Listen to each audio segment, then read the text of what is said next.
سینے لگا کے کہا کہ اے سکینہ صبر کرنا، صبر کرنا. اور اپنی بہن کو کہا زینب کو کہ زینب میں نے 6 سال میں اپنی سکینہ کو اپنے سینے میں سلایا ہے اپنے ساتھ، میرے جانے کے بعد میری سکینہ کو اپنے سے جدا نہ کر. میرا حسین ذوالجناح سوار ہوا، لگام کھینچی، کربلا کی طرف جانے لگے. اور ابن عساکر کہتے ہیں خدا کی قسم گھوڑے نے زمین کی طرف دیکھا، ذوالجناح نے زمین کی طرف دیکھا، پھر کھینچا، اس نے پھر دیکھا.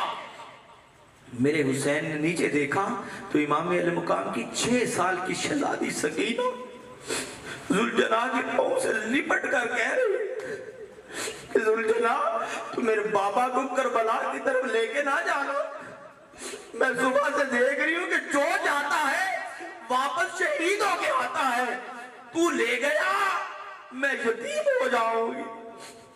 میرا حسین نیچے اترا، اپنی بیٹی کو سینے لگا کے کہا کہ بیٹی آخری سلام، آخری سلام. حسین نے آخری سلام کیا.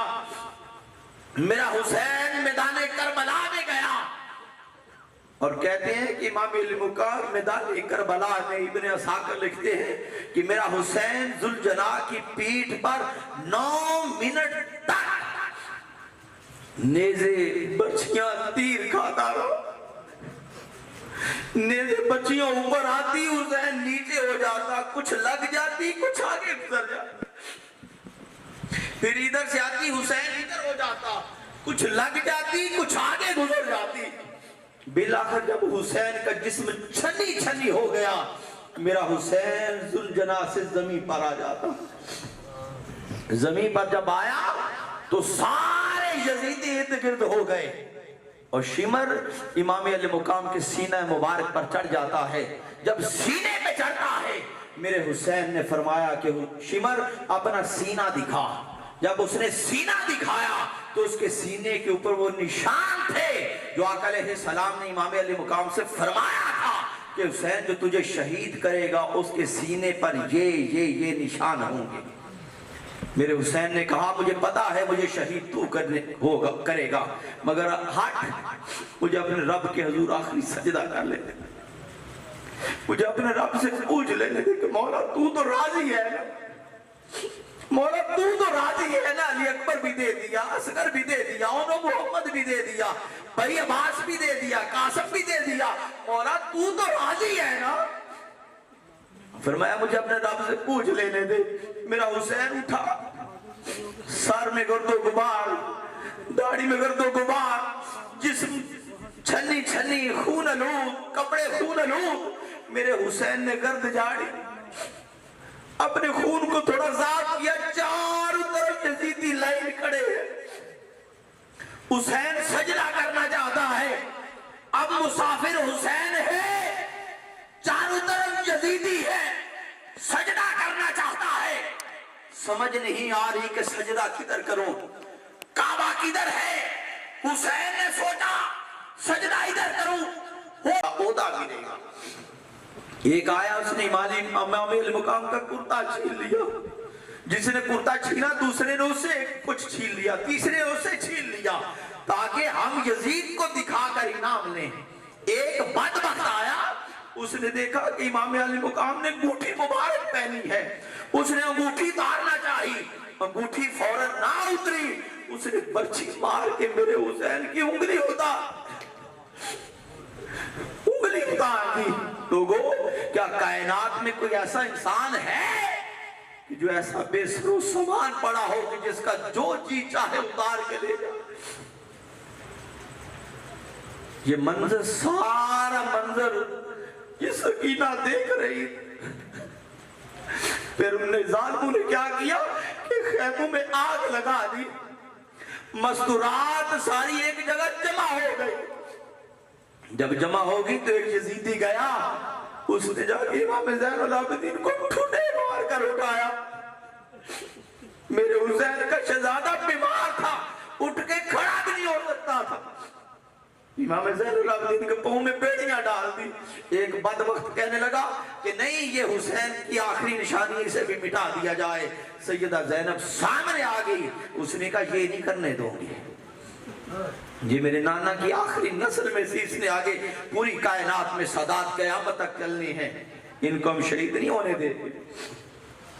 سامعین محترم, یہ امام المقام کے ساتھ 10 محرم کو پھر یہ قافلہ یزید کے دربار میں پہنچا, اور یزید بدبخت امام المقام کے جب سر انور اس کے سامنے رکھا تو امام علیہ مقام کے دندان مبارک پر چھڑیاں مارتا, اور سیدہ سکینہ کو کہتا کہ سکینہ بتا میرا غزوہ بدر کا بدلہ کیسا لگا. اور سیدہ سکینہ بولنا چاہتی ہے, آپ سے بولا نہیں جا رہا. یزید پوچھتا یہ بچی بولتی کیوں نہیں ہے؟ امام زین العابدین نے کہا بدبخت, اس کے گلے کا رسا تو ڈھیلا کرے گا تو بولے. ایک یزیدی آگے بڑا ہاتھ لگانے لگا, سیدہ سکینہ فوری اپنی کفو جان کے چمٹ گئی. امام زین العابدین نے کہا کہ یہ 6 سال کی بچی ہے, سادات کی, آل نبی اولاد علی کی, مر جائے گی مگر کسی غیر محرم کو اپنا ہاتھ نہیں لگنے دے. پھر قافلہ یزید کے دربار میں کچھ دیر رہا. اب یہ قافلے کی پھر آگے ایک پوری داستان ہے. 36 شہروں میں یہ قافلہ گزرتا ہے, ملک شام میں جاتا ہے, یزید کے دربار میں جاتا ہے, پھر یہ قافلہ واپسی مدینے پہنچتا ہے.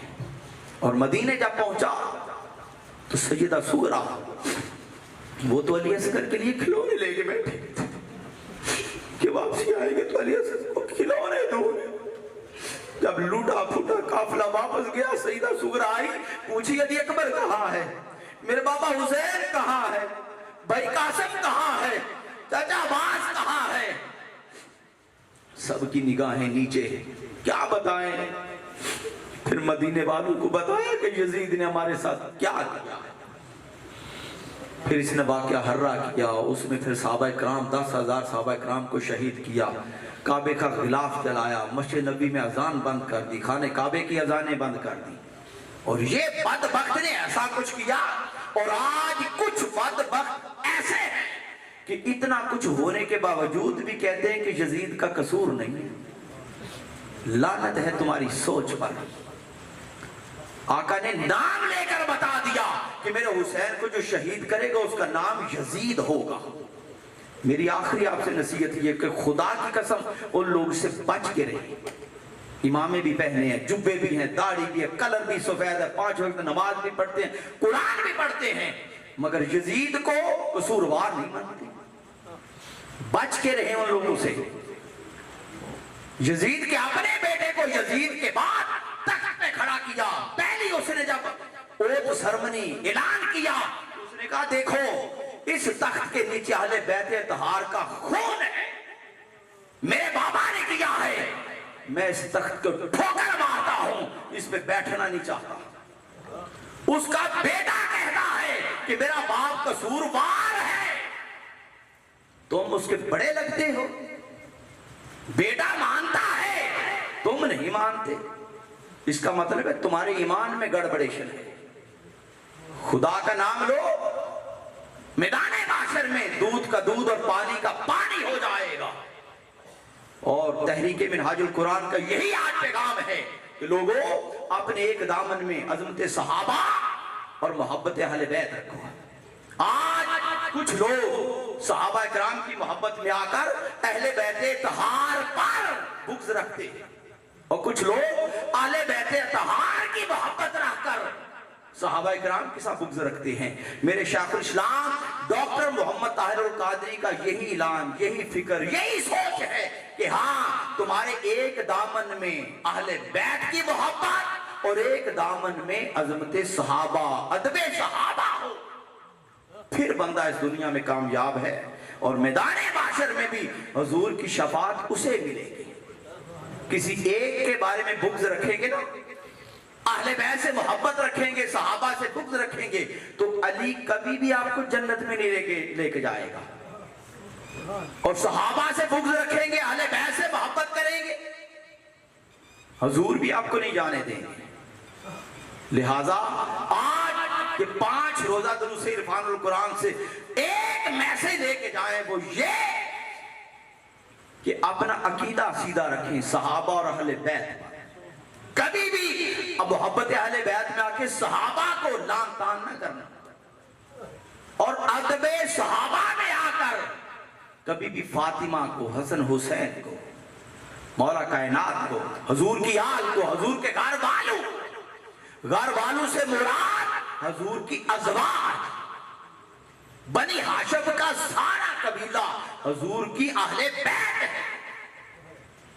چونکہ یہ اہل بیت کا پھر ذکر ہے اس لیے 5 تن اور یہ ذکر ہے، ورنہ حضور کی جو آل، حضور کے جو گھر والے ہیں وہ بنی ہاشم کا سارا قبیلہ، اور حضور کی ازواج بالخصوص۔ اللہ پاک ہمارے عقیدے کو سلامتی رکھے، ہمیں ہمیشہ دین کے ساتھ رہنے کی توفیق عطا فرمائے، حق پہ مرنے کی توفیق عطا فرمائے۔ وما علینا الا البلاغ المبین۔ اللہم صلی علی سیدنا و مولانا محمد وعلی آلہ وصحبہ وبارک وسلم۔ ربنا ظلمنا انفسنا وان لم تغفر لنا وترحمنا لنکونن من الخاسرین۔ پروردگار، جو بھی آج اس مجلس میں بیٹھے ہیں، جن کے دل میں جو بھی خواہش ہو قبول و منظور فرما۔ یا اللہ، حاضرین محفل میں سے کوئی مقروض ہو تو قرضہ ادا کرنے کی توفیق عطا فرما، بیماروں کو صحت کاملہ شفاعت عاجلہ عطا فرما، بے اولادوں کو اولاد نرینہ کی نعمت سے مالا مال فرما، جن کے پاس اولادیں ہیں انہیں اپنی اولادوں کی تربیت اور پرورش کرنے کی توفیق عطا فرما۔ میری مائیں بہنیں بیٹیاں بیٹھی ہیں، یا اللہ انہیں سیدہ کائنات کی شخصیت کو اپنا آئیڈیل بنانے کی توفیق عطا فرما، حضرت اماں عائشہ صدیقہ کو اپنا آئیڈیل بنانے کی توفیق عطا فرما، حضور کی ازواج، حضور کے صحابیات، حضور کی بیٹیوں کو اپنا آئیڈیل بنانے کی توفیق عطا فرما، اور سیدہ کائنات کی چادر تطہیر کا فیض میری ماؤں، بہنوں، بیٹیوں کو نصیب فرما، ہمیں اہل بیت کے ساتھ جینے مرنے کی توفیق عطا فرما۔ رب اغفر لی، صلی اللہ تعالی علی رسول خیر خلقی محمد وعلی آلہ وسلم۔